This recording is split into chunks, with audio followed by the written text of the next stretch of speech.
प्रधानमंत्री नरेंद्र मोदी ने 22 अगस्त 2025 को गया में एक बड़े कार्यक्रम में लगभग 12,992 करोड़ रुपए की विकास परियोजनाओं का शिलान्यास और उद्घाटन किया। इनमें बक्सर में 660 मेगावाट का थर्मल पावर प्लांट, बिजली, सड़क, स्वास्थ्य, शहरी विकास और जल आपूर्ति से जुड़ी परियोजनाएं शामिल है। इसके अलावा उन्होंने गया राजगीर डोकर मां वैशाली रूट में मेमू फास्ट पैसेंजर ट्रेन का शुभारंभ किया, जो बौद्ध सर्किट को जोड़ेगी और पर्यटन को बढ़ावा देगी। इस दौरे में पीएम ने बिहार को विशेष आर्थिक पैकेज की मांग पर भी जवाब दिए, जिसमें राजद नेता लालू यादव के पिंडदान की मांग के रूप में उठाया था।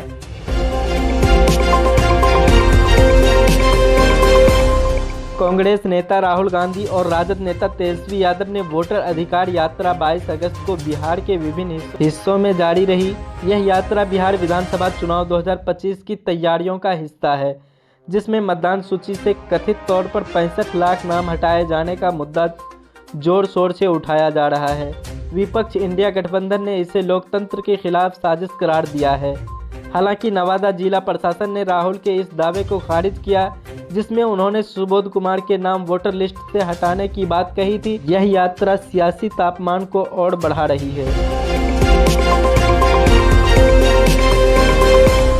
मुख्यमंत्री नीतीश कुमार के एक कार्यक्रम में मुस्लिम टोपी न पहनने और उसे एक मुस्लिम नेता को पहनना देने की घटना ने बिहार के राजनीतिक में नया विवाद खड़ा कर दिया है। कांग्रेस सांसद इमरान प्रताप गिरी ने नीतीश पर तंज कसते हुए कहा कि वे मुसलमान को टोपी पहना रहे हैं। विपक्ष ने इस घटना को मुस्लिम मतदाताओं को नज़रअंदाज करने का आरोप लगाया, जबकि जदयू ने इसे आवश्यक विवाद करार दिया है। यह मुद्दा सीमांचल क्षेत्र में विशेष रूप से चर्चा में है, जहां मुस्लिम वोट बैंक महत्वपूर्ण है।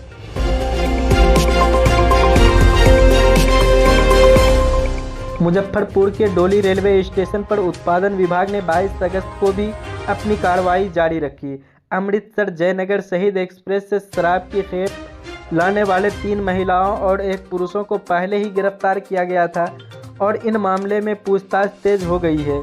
बिहार में शराबबंदी के बावजूद तस्करी की घटनाएं चिंता का विषय बनी हुई है। प्रशासन ने ऐसी गतिविधियों पर नकेल कसने के लिए गुप्त सूचनाओं पर आधारित अभियान को और तेज करने का फैसला किया है।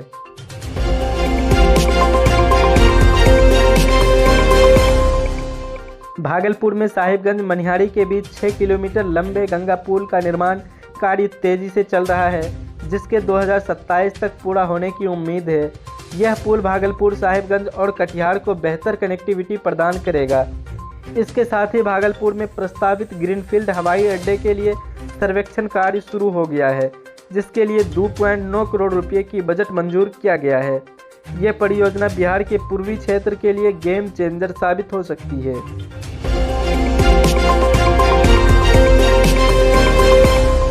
सीवान जिले में गंडक और घाघरा नदियों के उफान के कारण बाढ़ की स्थिति गंभीर बनी हुई है। 22 अगस्त को जिला प्रशासन ने राहत कार्यों को तेज करते हुए प्रभावित गांवों में खाद्य सामग्री, दवाइयां और अस्थायी आश्रम का व्यवस्था की। मुख्यमंत्री नीतीश कुमार ने वीडियो कॉन्फ्रेंसिंग के जरिए स्थिति की समीक्षा की और अधिकारियों को तत्काल कार्रवाई के निर्देश दिए। सीवान के कई गाँवों में बाढ़ का पानी घुसने से फसलें बर्बाद हो गई है और स्थानीय लोग सरकार से मुआवजे की मांग कर रहे हैं। यह बाढ़ बिहार के कई अन्य जिलों में भी चुनौती बनी हुई है।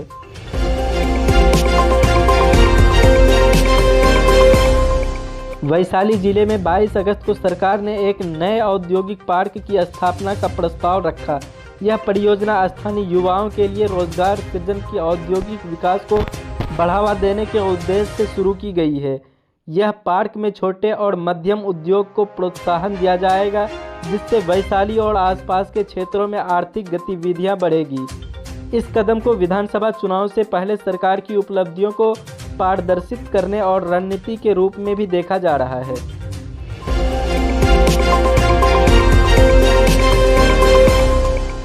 कटिहार में 22 अगस्त को मतदान सूची के नाम हटाए जाने के खिलाफ में राजद और कांग्रेस कार्यकर्ताओं ने स्थानीय चुनाव कार्यालय के बाहर प्रदर्शन किया। प्रदर्शनकारी दावा कर रहे हैं कि अल्पसंख्यक और पिछड़े वर्ग के मतदाताओं के नाम जानबूझकर हटाए गए हैं। जिला प्रशासन ने इन आरोप को खारिज करते हुए कहा कि विशेष गहन संशोधन यानी SIR प्रक्रिया पारदर्शी है और तकनीकी त्रुटियों को ठीक किया जा रहा है। यह विवाद बिहार के कई जिले में सियासी तनाव के कारण बना हुआ है।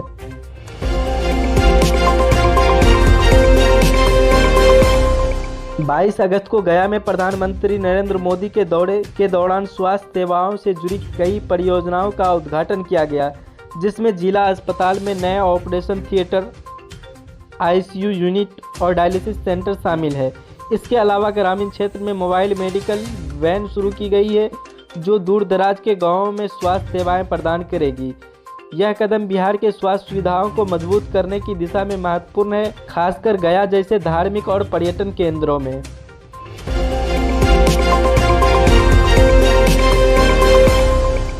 पटना में 22 अगस्त को स्मार्ट सिटी परियोजना की प्रगति की समीक्षा के लिए एक उच्च स्तरीय बैठक हुई। इस बैठक में स्मार्ट रोड, सीवेज सिस्टम और शहरी परिवहन सुधार पर चर्चा हुई। सरकार ने दीदारगंज पुनपुन तटबंध पथ के चौड़ीकरण और स्मार्ट ट्रैफिक मैनेजमेंट सिस्टम को जल्द पूरा करने के निर्देश दिए। यह परियोजना पटना को जाम मुक्त और आधुनिकीकरण शहर बनाने की दिशा में महत्वपूर्ण कदम है।